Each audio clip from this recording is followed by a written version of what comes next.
Olá, meus amigos, meu nome é Luiz Winkler, sou advogada no escritório Safra Araújo, escritório especializado em demandas envolvendo concursos públicos, e hoje eu vim bater um papo com você, candidato do concurso da Polícia Civil do Estado do Rio de Janeiro.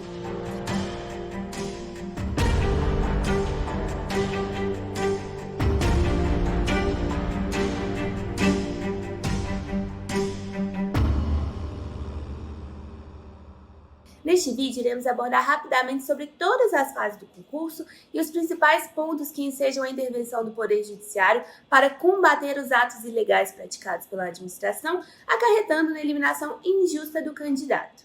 Foram ofertadas diversas vagas para os cargos de inspetor investigador, auxiliar de necrópsia, perito criminal, técnico de necrópsia e perito legista.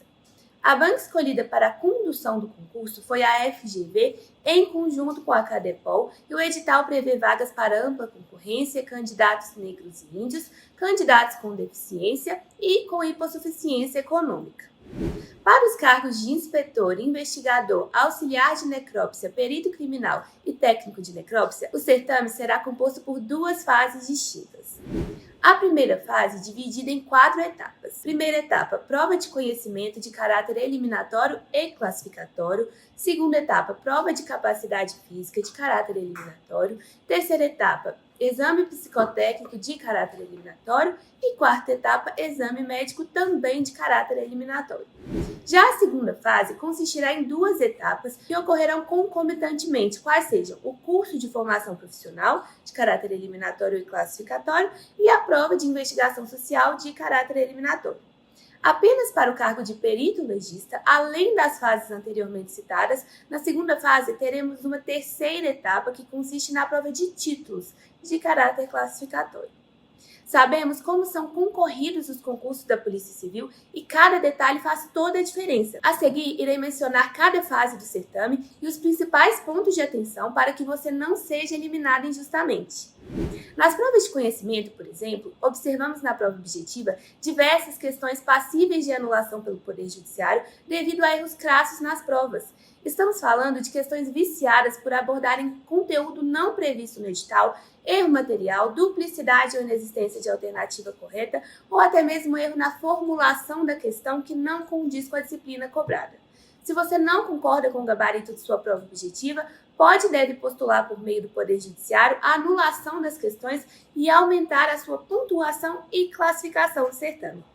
Os candidatos aprovados na prova de conhecimento e que se declararem pessoas com deficiência serão submetidos à avaliação biopsicossocial, que será realizada antes do TAF. Trata-se de uma avaliação médica para verificação da deficiência e, neste momento, é preciso atenção.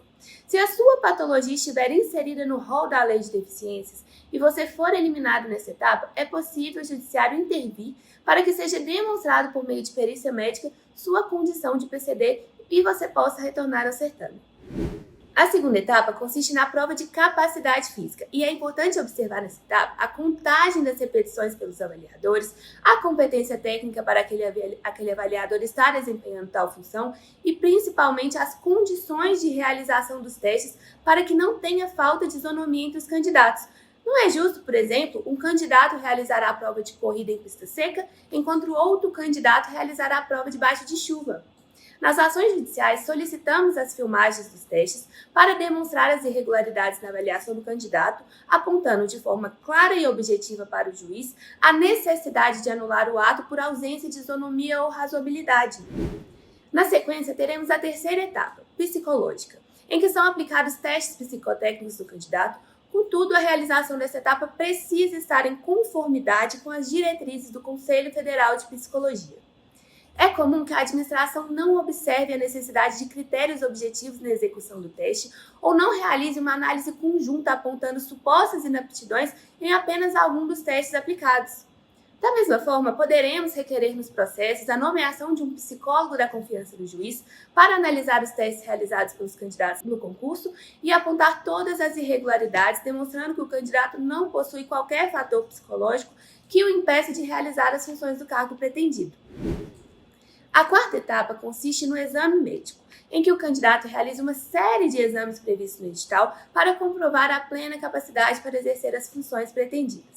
Contudo, o candidato somente poderá ser eliminado dessa etapa se o fator que o eliminou estiver diretamente ligado com a natureza do cargo da função pretendida. Exemplo: é comum que a administração elimine um candidato em razão do histórico de cirurgia em algum membro ou em razão de já ter sido portador de uma doença a qual foi curada e não deixou sequelas e não causa nenhuma limitação funcional.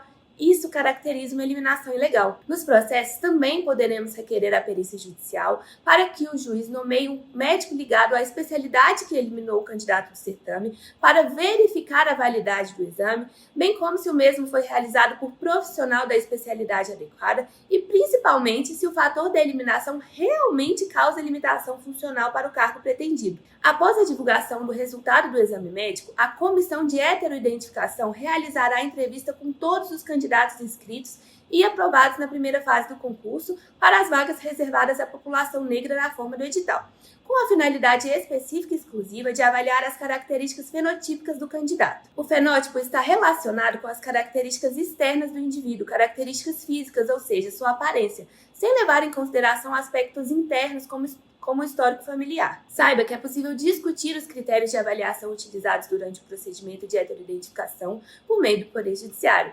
Deverá ser observado nessa fase o princípio da isonomia durante a análise visual, bem como a forma que a banca conduz a entrevista com cada candidato. Se você não concorda com o resultado atribuído pela banca, podemos discutir o seu direito de concorrer pelas vagas destinadas às cotas por meio do Poder Judiciário, colecionando provas como fotos, histórico familiar, dados do IBGE, entre outros. Superadas as etapas mencionadas, inicia-se a segunda fase do certame de responsabilidade da CADEPOL. A primeira etapa consiste no curso de formação profissional, onde você deverá ser aprovado de acordo com os critérios de realização. Durante o concurso, a polícia deverá seguir a lei e qualquer excesso ou irregularidade em sua condução poderá ser revisto pelo judiciário. A segunda etapa consiste na prova de investigação social e é muito importante que os candidatos não negligenciem essa fase. O que sempre recomendamos é que o candidato não omita nenhuma informação, pois já é entendimento consolidado de nossos tribunais superiores que um candidato somente poderá ser reprovado nessa etapa mediante uma sentença penal condenatória já transitada em julgado, até mesmo pela necessidade de observação do princípio da presunção de inocência. Então, você não deve deixar de citar nenhum fato por medo, pois a omissão sim pode te eliminar. E caso a administração considere inapto por responder processo em andamento ou encontrar registros de boletim de ocorrência em seu nome, o Poder Judiciário poderá ser eficaz para reverter essa situação. Por fim, apenas para o cargo de perito legista ainda teremos a terceira fase, que consiste na prova de títulos. Como essa etapa é de caráter classificatório, qualquer pontinho faz toda a diferença. E o candidato precisa ficar atento à pontuação atribuída a cada título, bem como se todos os títulos foram considerados válidos, pois caso não sejam, o judiciário também poderá intervir para comprovar a validade dos documentos. Conseguem perceber como cada etapa traz consigo uma particularidade e que os mínimos detalhes podem ensejar uma eliminação ilegal? O edital prevê a interposição de recurso administrativo para que a administração possa rever os seus próprios atos. É importante que seja interposto um recurso técnico e bem fundamentado para que, pela via administrativa, você consiga retornar ao certame. Contudo, caso a banca ou a polícia indefira este recurso, ainda é possível continuar lutando por meio da judicialização. O processo judicial deverá demonstrar que não trata-se de substituição da banca pelo Poder Judiciário, mas sim de alguma irregularidade na condução do certame que ensejou na eliminação injusta do candidato. Seja qual for a etapa que te eliminou, nas ações judiciais poderemos realizar um pedido liminar para que, se demonstrados todos os requisitos, seja autorizado a sua participação imediata nas demais etapas do certame, para que você não precise aguardar todo o término do processo. Sabemos que nas batalhas mais difíceis são revelados os melhores soldados. Não desista de lutar por aquilo que tanto batalhou. Procure um profissional da área para te auxiliar e vá em busca dos seus direitos. Nós, do Escritório Safra Araújo, somos um escritório especializado em demandas envolvendo concursos públicos e já ajudamos muitos concurseiros em diversos certames do país. Te convido a acessar as nossas redes sociais, curtir e se inscrever em nosso canal e enviar um vídeo para esse amigo que esteja precisando. Teremos o maior prazer em te ajudar e devolver o sonho que tanto você se dedicou para tornar realidade. Conte com a gente, pessoal. Um grande abraço!